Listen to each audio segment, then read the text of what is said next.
बार बार कौन मरता है? सगा कौन है? दुखी रहने का सबसे बड़ा कारण क्या है? दोस्तों, ये प्रश्न किए थे धर्मराज ने धर्मराज युधिष्ठिर से। ये कथा उस समय की है जब द्रौपदी सहित पांचों पांडव हिमालय पर स्वर्गारोहण के लिए गए थे और एक एक करके सभी पांडवों ने अपना शरीर त्याग दिया था। सबसे पहले द्रौपदी ने अपना शरीर त्याग किया। कहते हैं जब पांचों पांडव आगे पीछे चले जा रहे थे तो चलते चलते रास्ते में द्रौपदी वेदम होकर गिर पड़ी। भीम ने धड़ाम की आवाज सुनी तो पूछने लगी, भैया लगता है हम में से कोई गिर गया, तनिक ठहरो, देखते हैं कौन गिरा है। देखने पर पता चला कि उनकी प्राण प्रिया भार्या द्रौपदी गिर पड़ी है। धर्मराज ने कहा, भीम गिरने वाले को गिर जाने दो, हमारा द्रौपदी से यहीं तक रिश्ता था, पीछे लौटकर मत देखना, दुनिया में कोई सगा नहीं है। इस धर्म मार्ग में मनुष्य को अकेला ही चलना पड़ता है।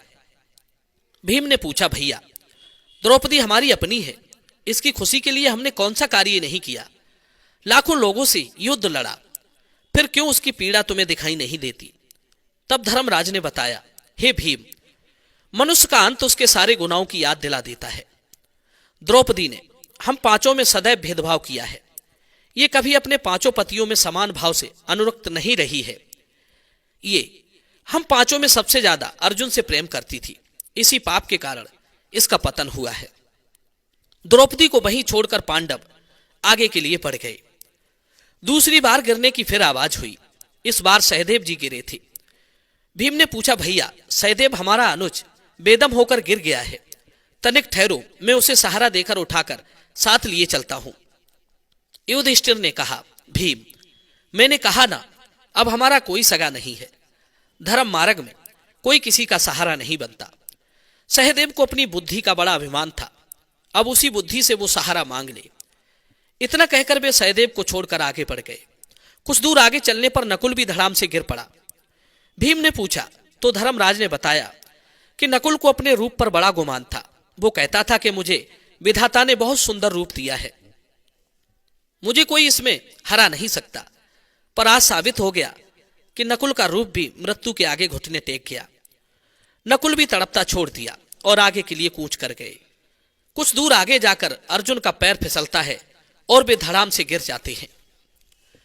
भीम ने अर्जुन के गुनाहों को जानना चाहा तो धर्मराज ने बताया कि अर्जुन को भी अपने ऊपर बहुत बड़ा अभिमान था। वो हमेशा कहा करती थी कि वो एक दिन में अकेला ही सारे संसार को जीत सकता है, लेकिन वो झूठा था। उसने महाभारत के युद्ध को जीतने में 18 दिन लगा दिए। इतना ही अभिमान था अपनी विद्या पर, तो इस परिस्थिति में लड़कर और जीत कर दिखाएं। इस प्रकार अर्जुन को भी छोड़ दिया। थोड़ा आगे बढ़ने पर भीमसेन भी पटक खाकर गिर पड़े। भीमसेन चिल्लाकर बोले, भैया मैं जानता हूं आप मुझे भी लौटकर नहीं देखेंगे, पर जाते जाते मुझे मेरे दोषों को तो बताते जाइए। तब युधिष्ठिर कहते हैं, हे विशालकाय भीम, तुम्हारा दोष ये है कि तुम बहुत खाते थे, कभी व्रत उपवास नहीं रखते थे। देवता लोग 1 बार भोजन करते हैं, मनुष्य 2 बार, दैत्य लोग 3 बार खाते हैं, 4 या उससे अधिक बार तो कुत्ता भोजन करता है। भीम बड़ा ही पेटू था, भोजन भट्ट था। उसे अपने बल का, अपनी शक्ति का बड़ा घमंड था, इसलिए भीम की ये गति हुई। भीम भी बीच रास्ते में ही अपना शरीर छोड़ देते हैं। अब अंत में धर्मराज और एक कुत्ता बाकी रह जाता है। बाकी सब लोग एक एक करके साथ छोड़ते गए। दोस्तों, इसी तरह से अंतकाल आते आते सब साथ छोड़ जाते हैं, केवल धर्म आपका साथ नहीं छोड़ता।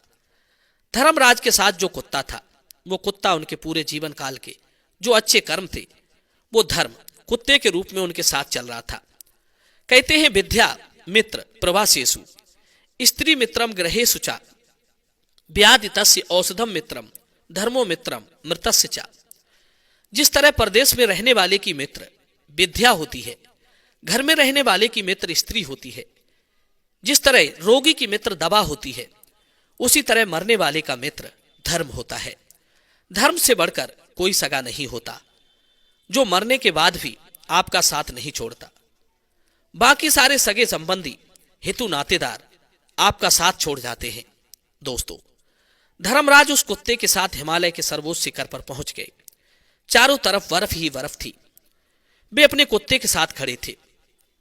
तभी स्वर्ग से एक विमान आकर उतरा और विमान में बैठे देवदूतों ने कहा, चलिए महाराज, विमान में बैठिए, ये स्वर्ग का विमान तुम्हें लेने के लिए आया है। देवदूतों की बात सुनकर धर्मराज ने कहा, मैं स्वर्ग में तभी जाऊंगा जब मेरा ये कुत्ता मेरे साथ जाएगा। पहले आप कुत्ते को विमान पर चढ़ाइए। देवताओं ने उत्तर दिया कि यह कुत्ता स्वर्ग में नहीं जा सकता, आप विमान पर विराजमान होइए, विमान सिर्फ आपके लिए ही आया है। धर्मराज ने कहा, देवदूतों, कुत्ते के बिना मैं स्वर्ग जाने की इच्छा नहीं रखता। एक एक करके मेरे सगे मेरा साथ छोड़ गए, पर इस कुत्ते ने अभी तक मेरा साथ नहीं छोड़ा है। और धर्म अनुसार सगा वही है जो अंत तक आपका साथ न छोड़े। यदि धर्म में कुत्ता भी आपका साथ दे तो उसका परित्याग नहीं करना चाहिए। देवदूतों ने कहा, हे राजन, स्वर्ग जाने का वही अधिकारी होता है जो पुण्यवान है। ये कुत्ता तो तिर्यक योनि का प्राणी है, इसका तो कोई पुण्य भी नहीं है, ये स्वर्ग में कैसे जा पाएगा। उसी समय धर्मराज ने अपने आधे पुण्य फल कुत्ते को दे दिए। पुण्य प्रदान करते ही वो कुत्ता साक्षात धर्म रूप में परिवर्तित हो गया। कुत्ते ने धर्मराज से 3 प्रश्न पूछे। हे पुत्र, मेरा पहला प्रश्न, संसार में सगा कौन है?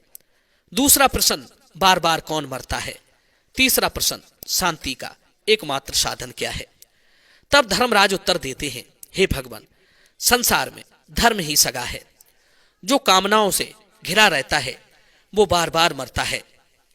जो कामनाओं से रहित हो गया वो सुखी भी है और पूर्ण शांति को प्राप्त होता है। कई बार हम निरर्थक और अंतहीन कामनाओं के कारण अनावश्यक चिंताओं और तनाव से घिर जाते हैं, जबकि कामनाओं को त्याग कर हम सहज ही उनसे मुक्त हो जाते हैं। इस प्रकार धर्मराज देवताओं के विमान में बैठकर स्वर्गलोक को प्रस्थान कर गए। दर्शक बंधुओं, में उम्मीद करता हूं ये कहानी जरूर पसंद आई होगी। तो चलिए अपनी वीडियो को लाइक कीजिए और चैनल को सब्सक्राइब कीजिए। मिलते हैं आपसे अगली कहानी में एक और ज्ञान चर्चा के साथ। आप सभी का बहुत बहुत धन्यवाद। जय श्री कृष्णा।